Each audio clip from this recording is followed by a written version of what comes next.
First of all, I hope everybody had a good holiday yesterday with their families. We didn't. On the injury front, really the only thing to report is Jadeveon is still in the concussion protocol. He ain't playing no more. He quit. Anything else that comes out of the next few days. He know we ain't going nowhere. You know, watching the tape, like we talked about, there were opportunities in that football game. Tough conditions for both football teams. And but we lost and they won. In the end, didn't make enough plays. Why? To win that game, which was tough. And the guys fought like crazy, fought till the end. So disappointed about that, but we know this still got some football left in us, and we know we got Washington starting this week on Sunday. So with that, I will take any questions. Thank you very much, Coach. We'll start with Tom Withers. Thanks, Rob. Hey, Kevin. Hope you had a nice holiday as well. In terms of the last couple of games with Miles and Nick, who have both been dealing with stuff, have you considered sitting them for the last two? Yeah, those type of conversations, Tom, really haven't gotten into. I know this.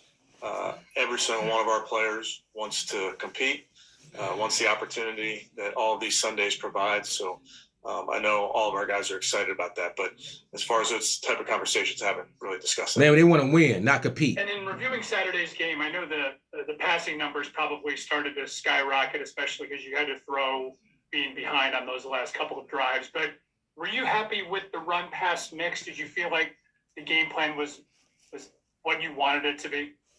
Yeah, there were, obviously you're trying to find any which way to move the ball, trying to find ways to score points. Had some opportunities in the run game. We probably weren't consistent enough, especially on second down. And then just a couple opportunities where conditions were hard and there were some third downs where, you were trying to throw it, but really in some tough looks. So all in all, always trying to give our guys an opportunity to make a play. There were plays to be made. The wind, was very strong at times and then did die down at times as well. But tough conditions for really both teams. But we lost. We lost. Yeah, Coach. In reviewing the film, what did you think of how Deshaun Watson played, how he handled the elements, and just overall an assessment of his afternoon? Yeah, I think you definitely consider how he played in the Why elements. Why you pause so much? Some very, very tough situations, but that last drive to be on the field for that long, to make some really, really unbelievable throws in that moment. I know we didn't come down with the ball. Again, it's our guys hold themselves at very high standards. Listen to this. And, I applaud Dave after the game, said he should make that play. That's what he believes. And we know how tough it was, but for those guys to battle in that situation, to have the plays that they had late in the game, I think speaks to how hard they're working. Does that bode well for the future that Deshaun can get the ball through some of those fierce winds and kind of put it where it needs to go in that type of situation? Yeah, and I think, obviously that's his first time playing in those type of conditions. Again, like I mentioned, there were at times when the wind was very, very severe, and then late in that drive, in that 2-minute drive at the end there, made some really impressive throws as the wind had died down a bit. But to deal with those conditions for the first time, obviously that cold was something that he hasn't experienced. A lot of our guys haven't experienced that type. Come on, man. The New Orleans Saints ain't experienced it.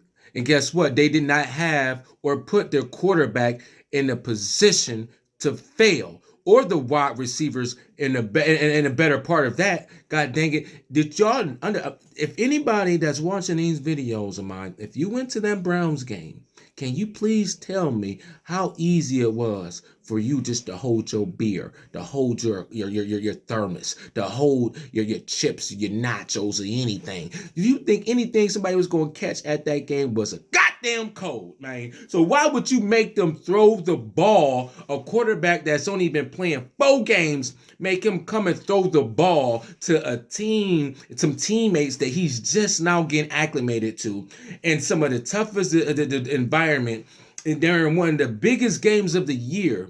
If it wasn't, it is now, because you're out of the playoffs. Please tell me why you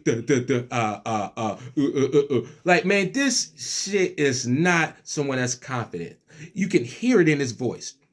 He pauses, he stutters, he's like that right there is not the coach that you're supposed, not a head coach, not a no professional football team that's paying these players millions and millions of dollars, and they're going through those conditions when you have 4 running backs, not 1, not 2, not 3, but 4 running backs, and an offensive line that's built to run the ball. And a quarterback that's trying to learn. Man, we had 4th and 10, 1st and 10, 3rd and 10, whatever it was. We didn't even have to go for the touchdown every damn time. But this man always seems like he always got to go for some big, I want to break some type of, I don't even know, some passing record, man, for the 3rd down. And like, I don't get it, man. Y'all got the ball twice. Everybody thought the game was over. The New Orleans Saints tried to gift you something for Christmas, Kevin Stefanski. The defense did their job.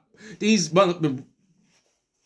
people talking in the comments and Twitter talking about it's the defense. Man, I swear, man, these dudes, man, girls, whoever you are, man, you're the reason why Kevin Stefanski still thinks he's doing a good job. Y'all give all this stuff about this man just took us out of the playoffs, man. You got your team not believing in nothing you say, man. You getting rid of some of the best wide receivers in Jarvis was the best wide receiver on this team in Miami. Odell was the best wide receiver in New York. Kareem Hunt was the best running back in Kansas City. Listen, man, how can you mess that up? Baker was winning with Alex Van Pelt calling when we beat Pittsburgh. It wasn't luckily you had the goddamn COVID thing or whatever. Or I mean, not luckily, whatever. Good thing you didn't coach that game. You would sit whatever it was, man. But you did not coach that game, man. Van Pelt coached that game when we won. Right, in that playoff thing, man. And then we lost to Kansas City when you came to coach. Okay? Nobody want to say it, but we really wish that Van Pelt would have coached that game as well, right? Because he had a beautiful mix. I don't know if you had something to do with it, but when it was during the game, you couldn't make those in-game decisions. You weren't there. And that's your problem, man. You don't know how to make in-game decisions. I keep saying it. Your adjustments suck. They're below standard, right? And now we're in last place. We're in last place with an E next to our name, eliminated. And guess who's still fighting for it? A team with competence. The goddamn Crapberg Steelers. How do you feel about that, man? Garrett gave up. Rochelle gave up. Clowney gave up. Everybody's giving up, man, on yo shizzle dizzle, man. Nobody's believing in none of this crap that you're saying. You don't believe in the crap you're saying. You know no one's believing in you, man. If the Browns continue to allow you to stay in this dang place, y'all keep saying Deshaun Watson needs to be here with him and Kevin Stefanski have to work together for a year, you're out of your goddamn mind if you think that's the dang on fix. If you think that's the problem, you lost your dang on mind because Brissett was playing some of the best ball. And some of those decisions this man made, and we lost a lot of games by 1, 2, 3, 4, 7 points, all this different stuff that you should not lose. Those are mistakes. Yeah, we had some turnovers at certain times, but the play calling, when you have 4 elite running backs and you're not using them, man, that's what happens. You get an L next to your name, man. You need to go. I don't want to say nothing else, man. I got to eat my breakfast, man. Dog pound against the damn world. And if you don't like it, leave. Leave. You don't want to win. All y'all people that got a problem with what I got to say because I want my team and my fans to have a winning culture. I'm tired of being a team. The Cincinnati Bengals made it to the Super Bowl. Baltimore won the Super Bowl. Pittsburgh won Super Bowls. Guess who hasn't? Guess who hasn't? You know the damn answer. Dog pound against the world. Oh.